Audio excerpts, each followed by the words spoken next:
Les scolioses de l'enfant concernent 2% de la population des enfants et des adolescents. C'est donc un problème de santé publique, d'autant que la scoliose nécessite une prise en charge particulière. Le traitement orthopédique conservateur a beaucoup progressé ces dernières années et offre de nouvelles perspectives. Une scoliose est une courbure vertébrale structurale qui ne disparaît pas quand on corrige l'inclinaison du bassin, ni quand le sujet se penche en avant. Il y a toujours une composante de rotation. Ces données fondamentales différencient une scoliose et une attitude scoliotique. Outre la scoliose structurale, on distinguera le paramorphisme, l'attitude scoliotique et la scoliose paradoxale. Le paramorphisme est l'exagération de l'asymétrie naturelle du corps.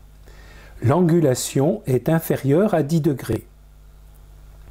L'attitude scoliotique est une compensation physiologique d'un déséquilibre, par exemple du bassin. La scoliose paradoxale est une déformation du rachis avec inflexion et rotation en sens opposé, c'est-à-dire du côté de la convexité. Si l'inflexion est à droite, la gibbosité est à gauche. Ces scolioses, habituellement, ne sont pas évolutives. La scoliose structurale est une déformation du rachis avec rotation du côté de la concavité. La déformation n'est pas uniquement localisée au niveau de la colonne vertébrale, mais concerne également la cage thoracique, le bassin et les épaules. On note une verticalisation des côtes de la convexité et une horizontalisation des côtes de la concavité. La déformation thoracique est bien visible sous EOS. Lorsque les côtes sont très asymétriques, l'inspiration profonde favorise la rotation. La scoliose est le plus souvent idiopathique. Elle peut survenir dans le cadre d'une maladie connue. Une centaine de maladies génétiques touchant tous les chromosomes s'associent à la scoliose. Elle est moins fréquemment symptomatique.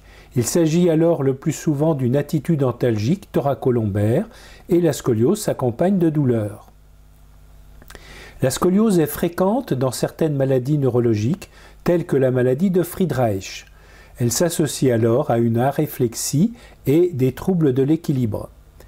La syringomyélie se caractérise par une abolition des réflexes cutanés abdominaux. Les scolioses dysplasiques, telles que la maladie de Marfan et l'Ehlers-Danlos, présentent des anomalies de l'élasticité des structures musculaires paravertébrales. Les formes les plus graves de scoliose congénitale sont découvertes à la naissance ou durant les 2 premières années de la vie. Leur traitement est alors habituellement chirurgical avec épiphysiodèse de la convexité de la courbure. La courbure évolutive des scolioses durant la croissance a été définie par Duval-Beaupère sur des scolioses poliomyélitiques. Par la suite, cette évolutivité a été retrouvée pour des scolioses idiopathiques. Entre 5 et 11 ans, l'évolutivité est faible, elle s'accélère en début de pic pubertaire. L'évolution de la scoliose ne finit pas en fin de croissance, la scoliose continue à évoluer à l'âge adulte, de 1,5 degré par an entre 20 et 40 degrés initial et de 1 degré par an en moyenne pour les courbures de plus de 40 degrés. C'est dans ces cas que l'on va discuter la chirurgie. La scoliose symptomatique n'est parfois que peu visible en position debout. Elle est souvent douloureuse. Par contre, en flexion antérieure du tronc, l'inflexion s'accentue avec forte gibbosité. Par ailleurs, la flexion antérieure est limitée. La scintigraphie va mettre en évidence une hyperfixation au niveau de L3 et le scanner montre l'ostéome ostéoïde sur la lame de L3. Chez cet enfant, la radio pulmonaire montre la scoliose. Par contre, la crosse de l'aorte cachait la tumeur sur la 6e côte. Le scanner, par contre, est évident. Il s'agissait d'une histiocytose X. Le spina bifida est beaucoup moins fréquent de nos jours et le diagnostic est évident. Les enfants IMC peuvent également présenter des scolioses. Comme la plupart des scolioses neurologiques, il s'agit de courbures thoracolombaires à grand rayon. Elles vont se traiter, comme les scolioses idiopathiques, par corset et kinésithérapie. La mesure de la gibbosité sera un peu plus difficile et il faut être à 2 pour réaliser le test d'Adams dans de bonnes conditions. En corset plâtré, la correction est bonne. En effet, les courbures thoracolombaires uniques sont habituellement bien réductibles. Lorsqu'il existe une abolition des cutanés abdominaux, on réalisera une IRM à la recherche d'une syringomyélie. Plus de 7 taches café au lait évoquent une maladie de Recklinghausen qui est une neuroectodermie, c'est-à-dire une maladie de l'ectoderme. Le mur postérieur du corps vertébral est d'origine embryologique ectodermique. On constate alors un amenuisement du corps vertébral avec élargissement du canal vertébral. Les complications neurologiques sont donc paradoxalement moins fréquentes. Nous constatons chez cet enfant une déformation marquée du corps vertébral apical ainsi qu'un amenuisement du col des côtes de la concavité. Dans la maladie de Marfan, l'épaisseur des lunettes évoque la luxation du cristallin. Le pouce en adduction dépasse largement le 5e doigt. Le signe du poignet confirme la dolichosténomélie avec chevauchement du pouce sur le 5e. Souvent, on retrouve signe du pouce et signe du poignet sans grande taille et sans altération oculaire. On parle alors de scoliose dysplasique ou paradysplasique. Chez cet enfant, outre la scoliose, il existait un important dos creux. Les formes congénitales sont bien tolérées lorsqu'elles sont compensées. On distingue l'hémivertèbre ou l'absence de pédicule concave et les défauts de segmentation avec bloc de la concavité. Les vertèbres papillons, très bien tolérées car symétriques. Très fréquentes sont les anomalies de la charnière lombosacrée. Dans ce cas, on note une hémisacralisation de L5. Ici, une absence unilatérale de pédicule avec départ oblique provoquant la scoliose.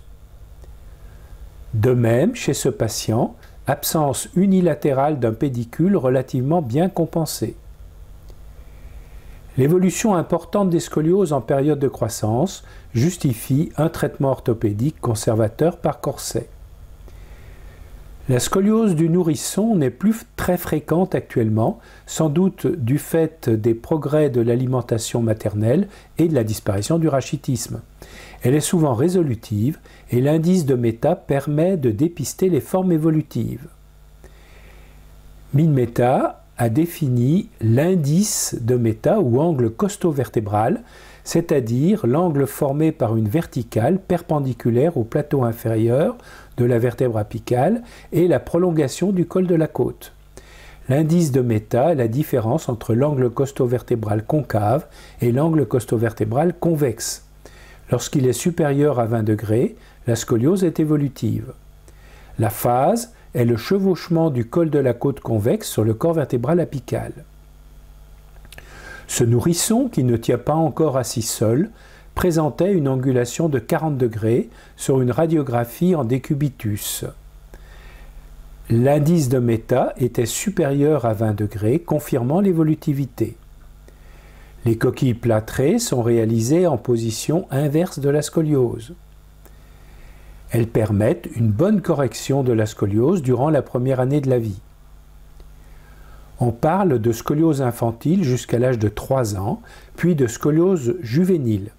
Actuellement, les chirurgiens anglo-saxons regroupent ces scolioses sous le terme de Early Onset Scoliosis.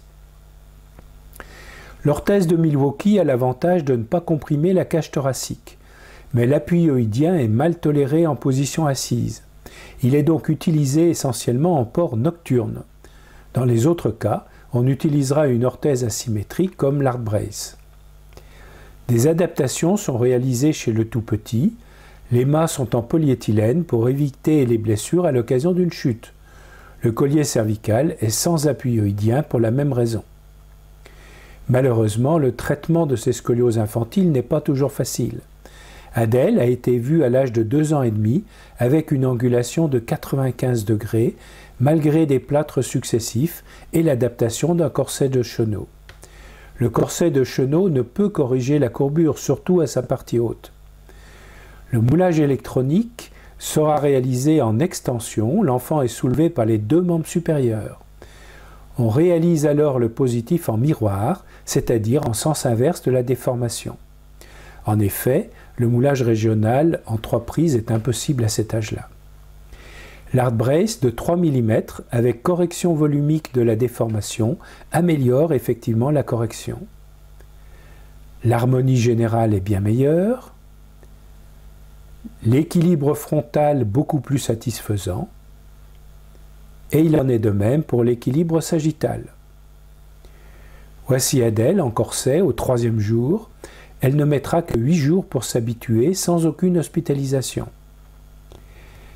Les orthèses hypercorrectrices asymétriques nocturnes ont été décrites pour les formes à courbure unique thoracolombaire. Le corset de Charleston est réalisé avec forte inclinaison de la ceinture scapulaire, la tête n'étant plus dans l'alignement du bassin.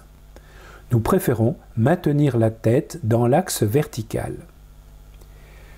En début d'adolescence, nous utilisons actuellement systématiquement l'hard brace pour toutes les courbures, sauf pour les courbures lombaires qui sont traitées avec le corset court GTB. Le protocole lyonnais prévoyait la réalisation d'un plâtre. Actuellement, les corsets sont réalisés directement grâce au moulage régional. Par contre, le temps de port est permanent, total time, 24 heures sur 24, comme auparavant. Une tolérance de 10 minutes uniquement pour la douche. Le moulage régional corrige 40% de plus que l'ancien plâtre. Le corset plâtré et souvent l'hospitalisation nécessaire ne sont donc plus utiles. L'hard brace est le premier corset haute rigidité asymétrique. Il réalise la synthèse des corsets asymétriques polyéthylène et des corsets à haute rigidité symétriques tels que l'ancien lyonnais et le Sforzesco. Pour les scolioses lombaires, Lenke 5, on peut utiliser des orthèses courtes avec toutefois le risque d'une évolution d'une contre-courbure haute. L'orthèse plexidure 3 valves réglable de Michel et Allègre est actuellement remplacée par l'orthèse GTB de détorsion. Le GTB est une orthèse courte, monocoque, polyéthylène, asymétrique, hélicoïdale. Elle reprend la translation frontale en ajoutant la détorsion et dans le plan sagittal, l'orthèse étant lordose. On constate chez ce patient une excellente correction dans le plan frontal, mais également une correction totale de la rotation. Les résultats du traitement lyonnais ont été calculés sur 1228 scolioses, revues 2 ans après l'ablation de l'orthèse. Les courbures thoraciques sont stabilisées, les courbures thoracolombaires se réduisent beaucoup sous plâtre, mais on constate une récidive en cours de traitement. Les meilleurs résultats sont obtenus pour les courbures lombaires. 11% des patients présentent une angulation de 5 degrés supérieure à l'angulation initiale. Lorsque l'on isole les 177 scolioses répondant aux critères sélectifs de la SRS, le résultat est identique.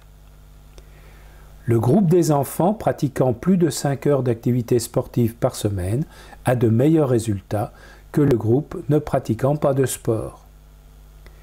Quelques exemples, Aurélia présentait à 14 ans une angulation de 35 degrés avec gibbosité de 30 mm et un important déséquilibre de l'axe occipital vers la gauche. 12 ans après l'ablation du corset, la morphologie est nettement améliorée, ainsi que la gibbosité lors du test d'Adams. L'angulation est stabilisée à 23 degrés. Les échecs vrais, avec aggravation de la chirurgie, sont seulement de 2%. Ils ne sont que de 25% pour les scolioses initialement supérieures à 45 degrés. L'indice d'effectivité est l'un des plus élevés de la littérature. Les résultats sont encore plus spectaculaires avec le nouveau corset lyonnais hard brace. Il s'agit ici d'une étude prospective monocentrique. Si l'on compare la correction en corset en fonction des critères stricts de la SRS, la correction moyenne en corset est nettement en faveur de la haute rigidité asymétrique. Nous voyons l'excellente modification des volumes chez ce patient.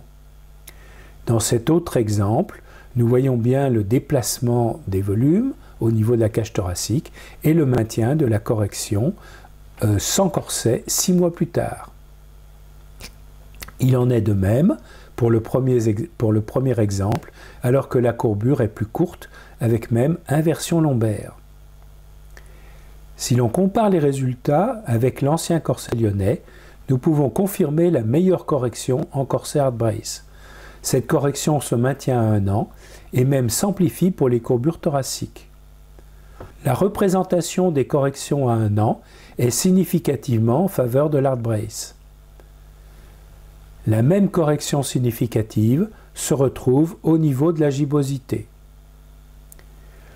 Voici l'exemple d'une scoliose double majeure de plus de 40 degrés. La correction est excellente en corset et se maintient à 1 an. Le modelage clinique et l'aspect cutané sont excellents. Contrairement à tous les autres corsets, le dos plat n'est pas accentué et même dans la majorité des cas, une syphose physiologique est restituée en corset. La correction se maintient à 2 ans et Harriser 4. EOS nous confirme l'excellente correction dans les 2 plans frontaux et sagittaux, mais surtout dans le plan horizontal avec repositionnement des corps vertébraux le long de l'axe de gravité. Le corset agit sur la cage thoracique en la remodelant, alors que la chirurgie agit sur la colonne vertébrale interne.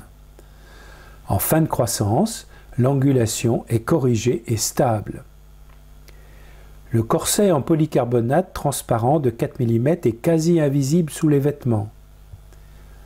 En fin de traitement, les gibbosités sont également bien modelées. Dans le cas de cette scoliose très évolutive, passant de 15 degrés à 32 degrés en 5 mois, la correction en corset est bonne.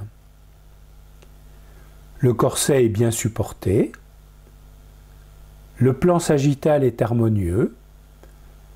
Après 1 an et Harriser 4, la correction est très satisfaisante. Le résultat angulaire et l'équilibre global du rachis sont nettement améliorés. Nous conclurons sur l'importance de l'observance du protocole. La compliance est le second élément fondamental après la correction en corset. Et lorsqu'un corset allie efficacité correctrice, esthétique, transparence, soft contact, l'enfant a alors le maximum de chances de porter le corset selon le protocole. Je vous remercie pour votre attention.